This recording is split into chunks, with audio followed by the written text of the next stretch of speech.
So hello everybody, this is Mr. Giles. I am working on finishing my animation and I really wanted to add sound effects and music. So I'm at the sound effects stage. I'm using a program called Final Cut Pro. There are lots of programs out there you can use. This is the one that I'm using right now and it helps me layer my sound effects. So I wanted to show you the process of putting the sound effects in. I'll let you hear a little bit of what I've got so far.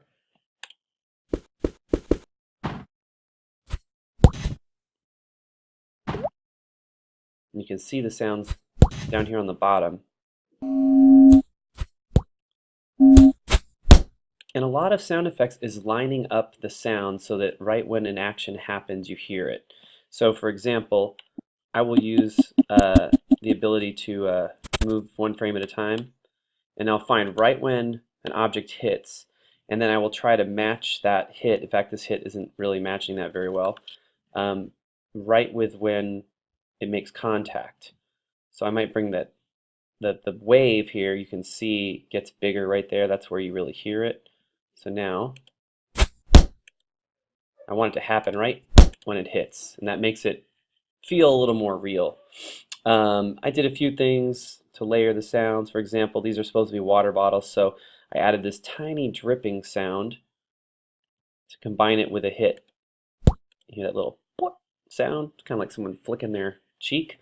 And I'm going to show you as I put a sound in. I've got a complicated section coming up over here where I have, like, I don't know, 20 water bottles dropping from the sky, and I'm trying to get a falling sound that goes with those, and then there's a lot of just thudding and thumping that I'm going to do. I'm probably actually not going to show you that whole process, but there's a lot of lining it up and trying to think about like every little hit, and if something slides, I add a slide sound effect. So right here you can hear that little thing lands and there's a little skid sound. There's a lot of detail work in sound effects, but if you take your time, when you finish, what you come out with usually is good. And I will be adding music underneath all of this to kind of tie it all together. So that'll be my final step. But I wanted to show this step because a lot of people don't know how this works. So there you go. Enjoy. Oh, and by the way, a good free program that allows you to layer multiple sounds it's called Clipchamp.